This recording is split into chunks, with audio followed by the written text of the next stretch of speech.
میرے عزیز دوستو، آج ہم ایک ایسی سورہ کی طرف جا رہے ہیں جو صرف چند آیات پر مشتمل ہے، لیکن دل پر ایسی دستک دیتی ہے کہ انسان کی پوری زندگی کا رخ بدل سکتی ہے۔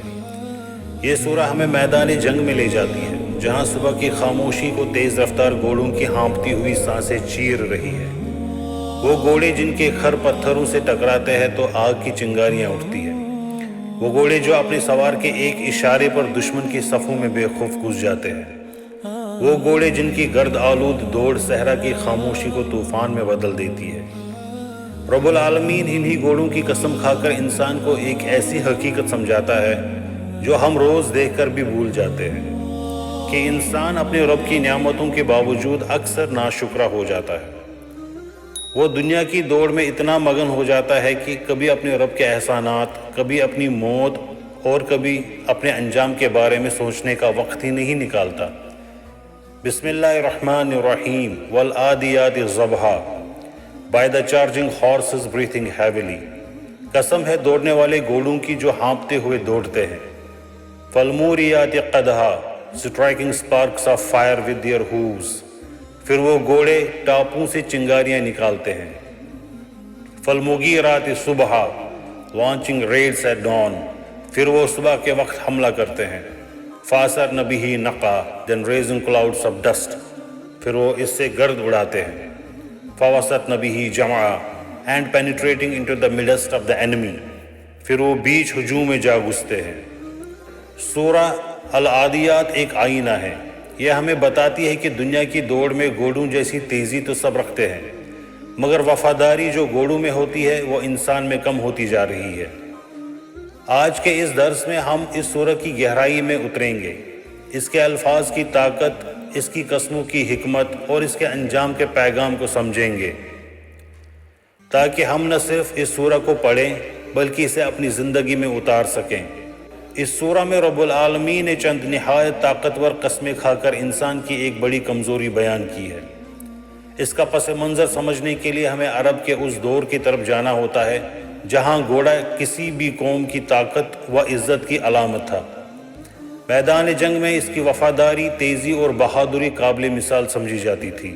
امام ابن کثیر رحمۃ اللہ علیہ، امام طبری رحمۃ اللہ علیہ اور دیگر مفسرین لکھتے ہیں کہ رب العالمین نے اس سورہ میں جنگی گھوڑوں کی صفات بیان کر کے انسان کے دل کو ہلا کے رکھ دیا ہے۔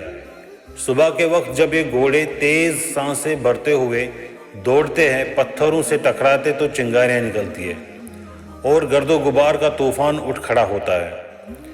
یہ گھوڑے اپنے سوار کی ایک آواز پر سیدھے دشمن کی صفوں میں گھس جاتے ہیں۔ علامہ قرطبی رحمۃ اللہ علیہ لکھتے ہیں کہ عربوں کے لیے یہ منظر غیر معمولی طاقت اور وفاداری کی علامت ہے۔ رب العالمین نے انہی وفادار جان باز بے خوف گھوڑوں کی قسم کھا کر انسان کی اصل حقیقت بیان کی۔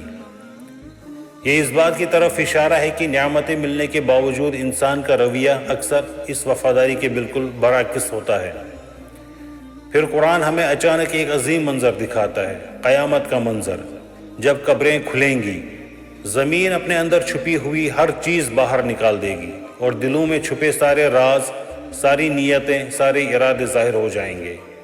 ان الانسان لربہ لکنود، indeed mankind is ungrateful to his Lord، بے شک انسان اپنے رب کا بہت ناشکرا ہے۔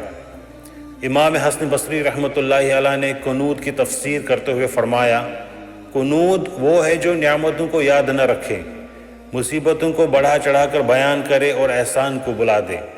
قنوت اس انسان کو کہتے ہیں جو دنیا کی ایک مشکل پر تو فریاد کرتا ہے مگر اللہ کی ہزار نعمتیں پا کر بھی شکر ادا نہیں کرتا۔ یہاں قرآن انسان کو اس کی وہ حقیقت یاد دلاتا ہے جسے وہ خود بھی جانتا ہے۔ وَإِنَّهُ عَلَى ذَلِكَ لَشَهِيدٌ and he himself is a witness to that، انسان اپنی ناشکری کا خود بھی گواہ ہے۔ اس کی فطرت جانتی ہے کہ وہ نعمتوں کا حق ادا نہیں کرتا۔ وَإِنَّهُ لِحُبِّ الْخَيْرِ لَشَدِيدٌ and he is intense in love of wealth، اور یقیناً وہ مال کی محبت میں سخت ہے۔ حضرت ابن عباس رضی اللہ تعالیٰ عنہ فرماتے ہیں، خیر سے مراد مال ہے اور انسان کی طبیعت میں مال کی محبت بہت شدید ہے۔ دنیا کی دوڑ میں انسان کبھی کبھی اپنے رب کو بھول جاتا ہے، یہی اصل آزمائش ہے۔ قیامت وہ دن جب سب کچھ ظاہر ہو جائے گا. افلا یعلم اذا بوسر ما فی القبور. Does he not know that when graves are scattered, کیا اسے معلوم نہیں کہ جب قبریں الٹ دی جائے گی؟ بوسرا کا مطلب ہے کھول دینا، باہر نکال دینا، یعنی قبریں پھٹ پڑے گی اور مردے اٹھائے جائیں گے. زمین اپنے اندر چھپی ہر چیز باہر نکال دے گی، کوئی چیز پوشیدہ نہیں رہے گی. وَحُصِّلَ مَا فِي الصُّدُورِ and all that is in the hearts is exposed. اور جو سینوں میں چھپا تھا وہ ظاہر کر دیا جائے گا، یعنی دلوں میں چھپی نیتیں، حسد، عشق، رنجش، خلوص سب ظاہر ہو جائے گا. دنیا میں لوگ ظاہری اعمال دیکھتے ہیں، مگر اس دن نیت ظاہر کر دی جائے گی. إِنَّ رَبَّهُمْ بِهِمْ يَوْمَئِذٍ لَخَبِيرٌ. Indeed their Lord is fully aware of them that day. بے شک اس دن ان کا رب ان کے بارے میں پوری طرح باخبر ہوگا. اس آیت میں انسان کے انجام کا فیصلہ سنایا گیا ہے. یہاں مطلب یہ نہیں کہ اللہ پہلے نہیں جانتا تھا، بلکہ یہ کہ اس دن اللہ کا علم انسان پر ظاہر ہو جائے گا اور انسان اپنے ہر عمل کا نتیجہ دیکھے گا. اس سورہ کا خلاصہ یہ ہے کہ انسان اللہ کی نعمتیں پا کر بھی اکثر ناشکرا رہتا ہے. دنیا اور مال کی محبت اسے اللہ اور آخرت سے غافل کرتی ہے. وہ دن قریب ہے جب قبریں کھلے گی اور دلوں کے راز ظاہر ہوں گے. اللہ اس دن ہر انسان کو اس کے حقیقی اعمال کے مطابق بدلہ دے گا. انسان دنیا کی دوڑ میں گھوڑوں کی طرح بھاگتا ہے، مگر آخرت کی فکر اس قدر نہیں کرتا جتنی گھوڑے اپنے مالک کی کرتے ہیں. یہ سورہ انسان کی انا، اس کی غفلت، اس کی خواہشات اور اس کے انجام کو ایک جھٹکے میں سامنے لے آتی ہے.